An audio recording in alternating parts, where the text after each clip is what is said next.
विद्यार्थी मित्र हो, आपण मागच्या तासिकेमध्ये राष्ट्रीय काँग्रेस पक्षाची स्वरूप आणि रचना त्या ठिकाणी बघितलेली आहे. राष्ट्रीय काँग्रेस पक्षाची रचना त्या ठिकाणी बघत असताना कोणकोणत्या पातळीवरती त्यांच्या शाखा निर्माण झाल्या याची देखील इत्थंभूत माहिती त्या ठिकाणी पाहिलेली आहे. आजच्या काळामध्ये जर आपण राष्ट्रीय काँग्रेसच्या संरचनेकडे जर लक्ष दिलं तर आज राष्ट्रीय काँग्रेसचे अध्यक्ष म्हणून मल्लिकार्जुन खरगे हे काम पाहत आहेत. तर त्यांच्या सरचिटणीस पदावरती जयराम रमेश, कुमारी शैलजा, मुकुल वासनिक, प्रियंका गांधी, सचिन पायलट, सय्यद हुसेन यासारखी अनेक कर्तबगार मंडळी त्यांच्या सरचिटणीसपदी त्या ठिकाणी काम करत असताना आपल्याला त्या ठिकाणी दिसून येते. प्रियंका गांधीचा देखील समावेश सरचिटणीस या शाखेमध्ये त्या ठिकाणी केला गेलेला आपल्याला दिसून येतो. त्यानंतर राहुल गांधी हे लोकसभेचे नेते म्हणून त्या ठिकाणी आपलं कामकाज त्या ठिकाणी पाहत आहे. एक उत्कृष्ट प्रकारचं कामकाज लोकसभेच्या सदस्य म्हणून त्यांनी अवीट असा ठसा त्या ठिकाणी उमटवलेला आपल्याला त्या ठिकाणी दिसून येतो. त्याचबरोबर लोकसभेच्या संसदीय अध्यक्ष म्हणून सोनिया गांधी या काम पाहत असताना आपल्याला त्या ठिकाणी दिसून येते. अजय माकन हे आज राष्ट्रीय काँग्रेसचे कोषाध्यक्ष त्या ठिकाणी आहेत. अशा स्वरूपाचे पदाधिकारी मंडळी ते आज राष्ट्रीय काँग्रेसचे आपल्याला दिसून येते. आपण त्याच्या निर्मितीकडे जर गेलो तर राष्ट्रीय काँग्रेसची स्थापना 1885ला त्या ठिकाणी झालेली आपण बघितली. या संस्थात्मक त्या ठिकाणी निर्माण करत असताना यामध्ये ॲलन ॲक्टिव्हम, सर रवींद्रनाथ बॅनर्जी, अनेक तरुण मंडळी, न्यायमूर्ती गोखले अशा स्वरूपाची अनेक मंडळी त्या ठिकाणी संस्थापक सदस्य म्हणून त्या ठिकाणी होती. आज आपण बघतो की लोकसभेच्या आजच्या घडीला 543 लोकसभेच्या जागांपैकी 101 जागा या राष्ट्रीय काँग्रेसला त्या ठिकाणी मिळालेल्या आपल्याला दिसून येतात. राज्यसभेच्या 245 जागेपैकी केवळ 27 जागेवरती राष्ट्रीय काँग्रेसचे सदस्य त्या ठिकाणी आज आपल्याला दिसून येतात. याबरोबरच राज्य विधानसभेतील 4030 जागेपैकी 653 जागा या ठिकाणी राष्ट्रीय काँग्रेसला त्या ठिकाणी मिळालेल्या आहेत. एकंदरीत आजच्या काळामध्ये प्रदीर्घ काळ जवळपास 17 सार्वत्रिक निवडणुकांमध्ये बहुमतामध्ये असलेला हा पक्ष आज अल्पमतामध्ये त्या ठिकाणी आपल्याला दिसून येते. लोकसभा, राज्यसभाच नाही तर राज्य विधानसभाच्या मंडळावरती देखील आज या राष्ट्रीय काँग्रेसची पिछाट त्या ठिकाणी झालेली आपल्याला दिसून येते. परंतु राष्ट्रीय काँग्रेस हा आजही भारतातला एक मोठा प्रबळ असा राजकीय पक्ष त्या ठिकाणी समोर येतो. आज जरी बीजेपी, भारतीय जनता पार्टी पक्ष हा जवळपास 2014 पासून जर सत्ताधारी पक्ष म्हणून भारतामध्ये वावरत असला तरी विरोधी पक्ष म्हणून आज काँग्रेस या पक्षाकडे त्या ठिकाणी बघितले जाते. आजही बीजेपी नंतर सर्वात मोठा भारतातील राष्ट्रीय पक्ष म्हणून काँग्रेस हाच एकमेव पक्ष त्या ठिकाणी आपल्या डोळ्यासमोर राहतो. या राजकीय पक्षाचे निवडणूक चिन्ह हे वारंवार त्या ठिकाणी बदललेलं आपल्याला दिसून येते. कधी बैलगाडी होती, कधी गाय वासरू. आज रोजी या पक्षाचा आपल्या हाताचा पंजा हे निवडणूक चिन्ह म्हणून हा राजकीय पक्ष निवडणुकीच्या रिंगणामध्ये उतरत असतो. याशिवाय तिरंगा ध्वज म्हणजे असलेला तिरंगा ध्वज हा राष्ट्रीय पक्षाचं ध्वज त्या ठिकाणी त्यांनी मान्य केलेला आहे. अशा स्वरूपामध्ये आज रोजी आपल्याला राष्ट्रीय काँग्रेस पक्षाची एक प्रकारची रचना किंवा पदाधिकारी आपल्या डोळ्यासमोर येतात. मग आज या पक्षाची ध्येय धोरणं कोणती आहेत यावर आपण आज प्रकाश टाकणार आहोत. 1952 पासून तर आजपर्यंत निवडणुका जर आपण लक्षात घेतल्या तर एकंदरीत थोड्याफार फरकाने बदल होऊन सनी आजही तोच राजकीय पक्षाचा अजेंडा किंवा कार्यक्रम किंवा ध्येय धोरणं त्या ठिकाणी राहत आलेली आपल्याला दिसून येतात. मग यामध्ये 1952च्या पहिल्या निवडणुकीपासून तर आज 24 पर्यंतच्या निवडणुकीमध्ये राष्ट्रीय काँग्रेस पक्षाच्या ध्येय धोरणात आणि त्याला स्वीकारण्यात आलेल्या थोडाफार जुजबी बदल त्या ठिकाणी त्या काळानुरूप त्या ठिकाणी राष्ट्रीय काँग्रेसने केला गेलेला आपल्याला दिसून येतो. मग या राजकीय पक्षाची जी मूळ चौकट आहे, लोकशाही राजनीती आजही जशीच्या तशीच आहेत. भारतातील बदलत चाललेल्या सामाजिक परिस्थिती आणि जागतिक परिस्थितीचा प्रभाव पक्षाच्या ध्येय धोरणावर पडणे स्वाभाविकच असतो. मी या दृष्टिकोनातून काही बदल राष्ट्रीय काँग्रेस या पक्षामध्ये झालेले आपल्याला दिसून येतात. आजही भारतीय संसदीय लोकशाहीवर विश्वास, सर्वांना समान संधी, राजकीय आर्थिक सामाजिक क्षेत्रात समानता काँग्रेसचे सुरुवातीपासूनच म्हणजे 1952च्या निवडणुकीपासून ध्येय धोरण त्या ठिकाणी राहत आलेलं आपल्याला दिसून येते. 1955मध्ये आवडी येथे भरलेल्या काँग्रेसच्या अधिवेशनात समाजवादी समाज रचनेचे धोरण स्वीकारण्यात आलेले आहे.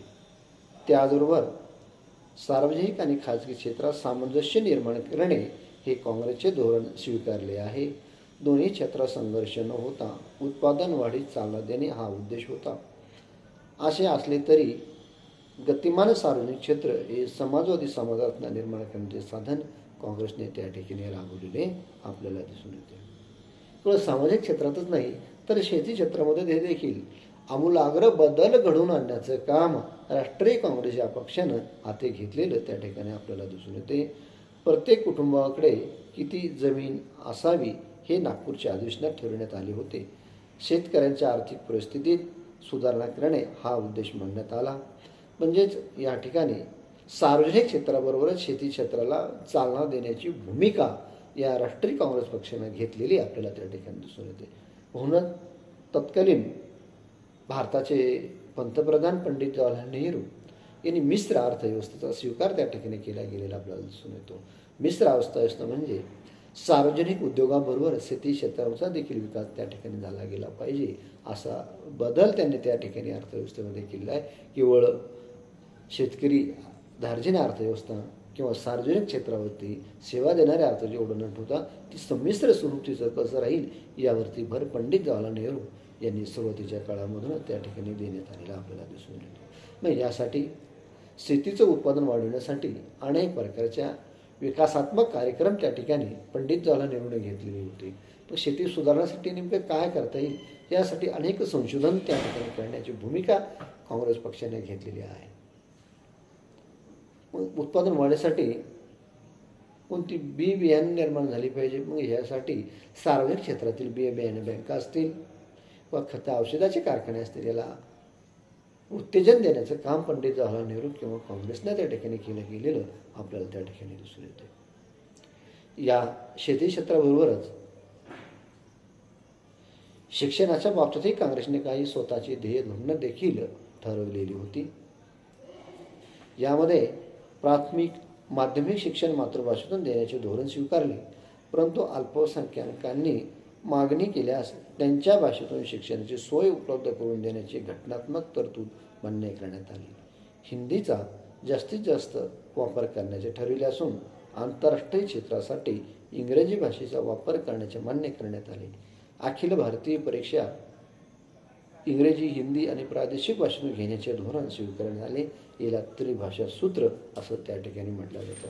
आजही आपण बघतो की राष्ट्रीय काँग्रेस पक्ष हा त्रिभाषा सूत्र या कार्यक्रमानुसार त्या ठिकाणी आपले ध्येय धोरणं राबवत असताना आपल्याला दिसून येतं. आंतरराष्ट्रीय पातळीवरती राज्यकारभार करण्यासाठी किंवा शिक्षणासाठी इंग्रजी भाषेचा दर त्या ठिकाणी आकर्षित करण्यात आली, परंतु हिंदी भाषा देखील प्रसार त्या ठिकाणी झाला पाहिजे म्हणून हिंदीचा स्वीकार आणि प्रादेशिक भाषा ज्या ज्या राज्यामध्ये जी बोलीभाषा बोलली जाते अशा स्वरूपाच्या बोलीभाषेला देखील उत्तेजन किंवा प्राथमिक माध्यमिक शिक्षण हे मातृभाषेतून देण्यात आलं पाहिजे अशी भूमिका राष्ट्रीय काँग्रेसच्या ध्येय धोरणामध्ये आपल्याला त्या ठिकाणी दिसून येते. एक प्रकारचं त्रिभाषा सूत्र त्या ठिकाणी राष्ट्रीय काँग्रेसने आपल्या ध्येय धोरणामध्ये ठरवलेले आपल्याला दिसून येते. अल्पमतातील समाजाला सार्वजनिक क्षेत्रात आणि कायदेमंडळात योग्य प्रतिनिधित्व देण्याचे काँग्रेस पक्षाने धोरण ठरविले. अल्पसंख्याकाच्या हितासाठी विवाह, संपत्ती, वारसा या बाबतीत कायद्यात सुधारणा करण्यात आल्या आहेत. त्रिपुरा आणि मणिपूर येथे भरलेल्या अधिवेशनात काँग्रेस पक्षाने राष्ट्रीय धोरणाची काही मूलतत्वे देखील ठरवण्यात आली आहे. त्यात ठरल्याप्रमाणे आंतरराष्ट्रीय क्षेत्रामध्ये अलिप्ततावाद, सर्व राष्ट्रांशी मैत्रीचे संबंध प्रस्थापित करणे, जगाला शांतता आणि आंतरराष्ट्रीय सहकार्य वाढीस लावणे हे धोरण स्वीकारले आहे. याला पंचशील तत्वे हा त्यांचा आधार मानण्यात आला. पंडित नेहरूंच्या व्यक्तिमत्वाचा ठसा त्यावर होता. काँग्रेसने वसाहतवादाला आणि साम्राज्यवादाला कडाडून विरोध त्या ठिकाणी केला होता. भारतीय उपखंडात शांतता राहावी म्हणून पाकिस्तानशी स्नेहाचे संबंध ठेवण्याचे काँग्रेसचे धोरण आणि आजही तेच धोरण त्या ठिकाणी आपल्याला दिसून येते. 1971 मधील पक्षातील इंदिरा लाटेत काँग्रेसला प्रचंड असं बहुमत त्या ठिकाणी मिळालेलं होतं. परंतु 1977-78 मध्ये ही लाट ओसरली आणि 1980-85 मध्ये काँग्रेसने पुन्हा यश मिळवले. 1989 मध्ये काँग्रेसच्या हातून सत्ता गेली. पुन्हा 1991 मध्ये काँग्रेसने सत्ता पुन्हा प्राप्त केली. 1996 मध्ये पुन्हा सत्ता गेली. 2000 ते 4 पर्यंत पुन्हा हा पक्ष सत्तेवर त्या ठिकाणी होता. मात्र 2014 पासून आजपर्यंत BJP भारतीय जनता पार्टीचे सत्ता त्या ठिकाणी भारतामध्ये आपल्याला दिसून येते. अशा स्वरूपाचे ध्येयधोरण 1952 पासून तर आजपर्यंतच्या निवडणुकीमध्ये राष्ट्रीय काँग्रेसने त्या ठिकाणी राबवलेले आपल्याला दिसून येते. अशा स्वरूपात एकंदरीत ढोबळ मानाने जे काही ध्येयधोरणे राष्ट्रीय काँग्रेसने ठरवलेली होती त्यामध्ये तत्कालीन सामाजिक परिस्थिती आणि आंतरराष्ट्रीय परिस्थिती लक्षात घेऊन त्यामध्ये काही बदल त्या ठिकाणी केले आहेत.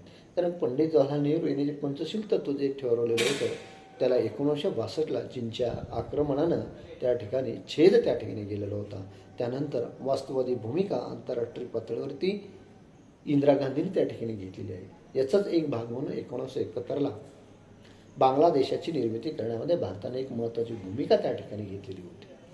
म्हणजे हा बदल काळानुरूप सामाजिक परिस्थिती आंतरराष्ट्रीय पातळीवरचा बदल देखील त्या ठिकाणी घेतलेला आहे. एकेकाळी आपल्याला अमेरिकेच्या अनेक गोष्टी आयात कराव्या लागत होत्या.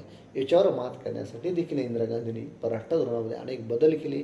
अनेक त्या ठिकाणी शोध संशोधन करून आपल्या ध्येय धोरणामध्ये बदल सातत्यानं ठेवण्याची भूमिका त्या ठिकाणी केली गेलेली आपल्याला दिसून येते.